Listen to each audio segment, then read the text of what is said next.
Question number 3, read the question.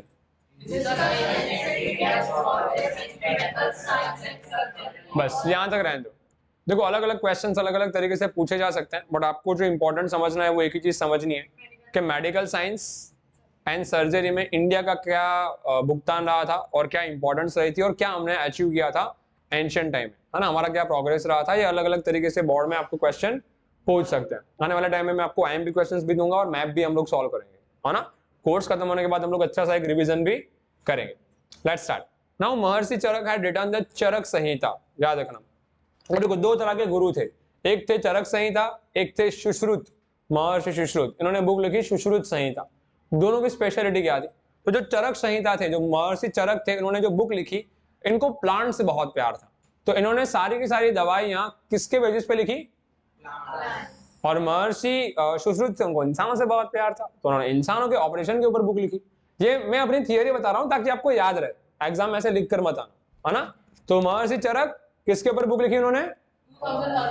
2000 herbal medical herbs के बारे में। उनकी बुक का नाम क्या था?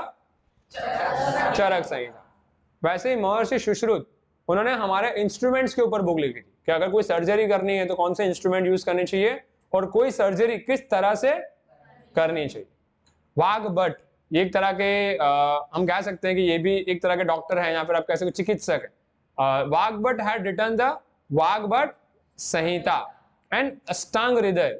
ये बहुत इंपॉर्टेंट है, बहुत टाइम में ये एमसीक्यू में पूछा जा सकता है।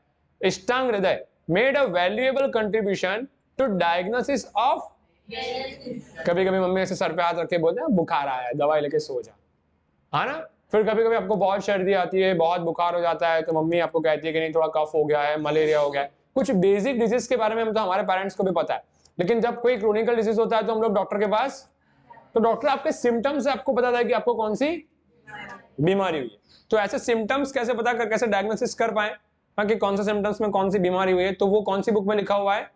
अष्टांग हृदय। और ये बुक किसने लिखी थी? Vagbhata. Is it clear?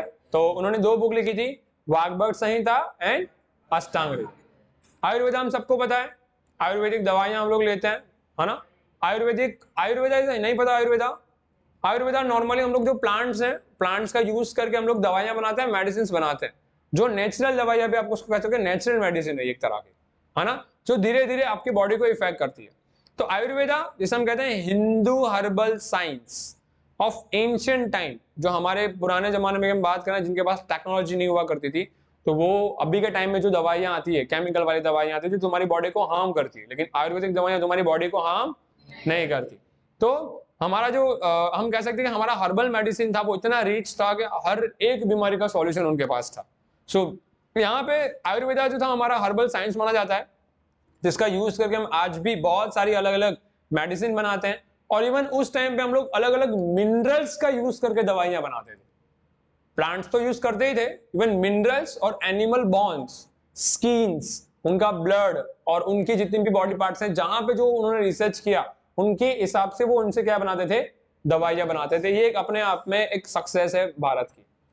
A complete description of the progress of making a medicines, जैसे अलग अलग दवाइयां कैसे कैसे बनाई जाती है, कैसे कैसे बीमारी में कौन सी दवाइयां इफेक्ट करती है। अभी कोरोना आया तो कोरोना के लिए हमारे पास कोई दवाई नहीं थी, लेकिन रिसर्च करने के बाद हमने मेडिसिन बनाई, वैक्सीन बनाई।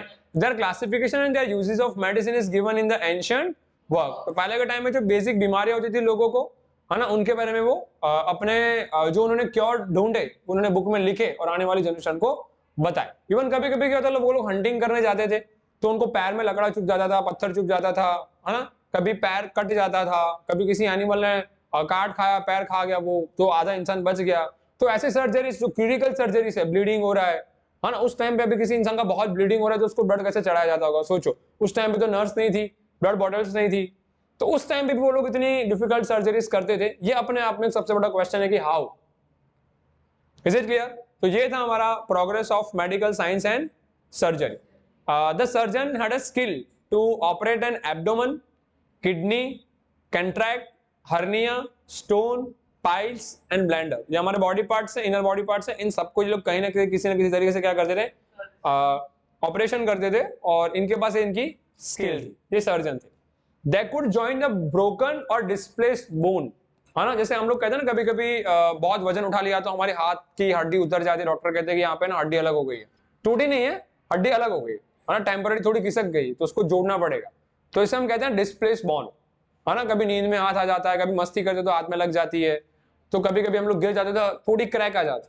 तो ये लोग उस टाइम पे के अंदर पत्तों का इस्तेमाल करते थे, तब तो बैंडेज नहीं होती थी, तो नेचुरल पत्तों का इस्तेमाल करते थे हाथ में बैंडेज लगाने के लिए। And extract the bone that had pirated into body, जो बॉडी के अंदर चुभ गया है, लकड़ा या कोई आयरन चुभ गया है, उस बॉडी पार्ट को भी रिपेयर करते थे और उस पर्टिकुलर जो पायरेटेड पार्ट है उसको वो लोग क्या करते थे, ठीक करते थे। ये उनके अंदर उतनी स्किल्स होती थी। They perform the gynaecologic surgery, है ना, हमारे बॉडी का सबसे प्राइवेट पार्ट जो यूरिनरी ट्रैक्ट हम लोग कहते हैं, तो उसकी सर्जरीज भी ये लोग करते थे। Similarly they could join the broken nose and ear, टूटी हुई नाक, टूटी हुई कान, ये जोड़ते थे। And they were expert gynaecologist and paediatrician, बच्चों के डॉक्टर पीडियाट्रिशियन, वो इतने एक्सपर्ट्स थे कि बच्चों के डॉक्टर अलग से, एडल्ट्स के अलग से, और गायनेकोलॉजिस्ट तो वो भी अलग से। Is it clear? Even the time of pregnancy, जब हम लोग डॉक्टर के पास वुमन को लेके जाते हैं तो उसके डॉक्टर भी अलग होते हैं। ये लोग उस टाइम पे उस तरह से नॉर्मल डिलीवरीज भी करवा देते। But gynaecologist is a doctor of हम लोग कह सकते हैं कि एक वुमन डॉक्टर है, सॉरी एक डॉक्टर है जो वुमन को ज्यादा ट्रीट करता है, गायनेकोलॉजिस्ट। जैसे कि अगर हम बात करें कि कोई प्रेगनेंसी है किसी इंसान को, कोई वुमन को, तो वो अगर डॉक्टर के पास जाएगी तो वो डॉक्टर को हम गायनेकोलॉजिस्ट कहेंगे, है ना। और इवन जैसे मान लो कि वुमन के प्राइवेट पार्ट के बॉडी के रिगार्डिंग अगर कोई बीमारियां हैं तो आप गायनेकोलॉजिस्ट को बेटा सजेस्ट करोगे। इज इट क्लियर बेटा? और अगर आप मान लो कि कोई बच्चे हैं, बच्चे बहुत बीमार होते हैं, तो हम स्पेशल बच्चों के डॉक्टर के पास लेके जाते हैं, उसे पीडियाट्रिशियन कहते हैं हम लोग। Is it clear? चलो, द वैद्य, डॉक्टर को पहले क्या कहते थे? वैद्य। वैद्य को recognise the symptom of illness, वैद्य अलग अलग बीमारियों के सिम्टम्स आपको बताते थे और उसके हिसाब से आपको क्या प्रिस्क्राइब करते थे? मेडिसिन। जो अभी हमारे आसपास में नॉर्मल जो डॉक्टर है उसके पास हम जाते हैं ना, छोटी बड़ी बीमारी हो जाती है तो 2-3 दिन के रेस्ट के बेसिस पे। And post recovery dietary instruction, हमें डॉक्टर में क्या बोलता है? दही नहीं खाना, खट्टा नहीं खाना, तला हुआ नहीं खाना, बाहर का नहीं खाना, पानीपुरी नहीं खानी, पिज्जा नहीं खाना, बर्गर नहीं खाना, ऐसे बेसिक इंस्ट्रक्शन मम्मी आपको ऐसे मुंह पे दे देगी, इतनी खाना बंद कर दे, 2 दिन में ठीक हो जाएगा, है ना। तो डॉक्टर पे ऐसे इंस्ट्रक्शन उस टाइम पे भी उनको देते हैं कि ये फ्रूट्स नहीं खाना है, इतनी चीजों को आप अवॉइड करो खाना, तो आप जल्दी ठीक हो जाओगे। The veteran took keen interest in the teaching the method of the surgery.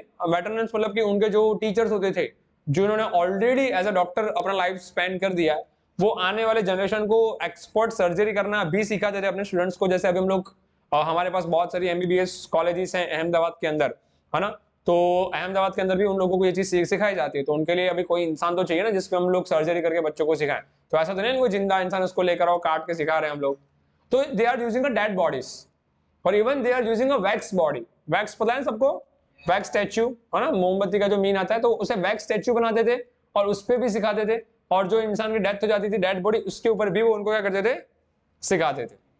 यहाँ पे लिखा हुआ है dead bodies and wax statue. Exam में याद रखना कि उनको सर्जरी की प्रैक्टिस कहाँ पे करवाई जाती थी? Dead bodies and wax statues के ऊपर। देन ब्रह्म भारव्या पंचाल, याद रखना, इन्होंने बुक लिखी थी प्रजनन शास्त्र। ये पूरा एक टेबल आपको टेक्स्ट बुक में दिया हुआ है। देन यहाँ पे लिखा है Chakrapanini Datta had written the Chikitsa Sangraha. Then Maharshi Patanjali had written the Yoga Shastra. ये वो पतंजलि वाला पतंजलि नहीं है ना। Then Maharshi Parashara written the वृषक Ayurveda. Then Shalihotra had written the Ashvashastra, है ना, घोड़ों के ऊपर, क्योंकि उस टाइम पे घोड़े बहुत होते थे। तो शिलोत्रा, याद रखना कि ये बुक का नेम, ये जो राइटर है इन्होंने कौन सी बुक लिखी थी? अश्वशास्त्र। ये एग्जाम में आ सकता है। यहां तक कोई डाउट है बेटा?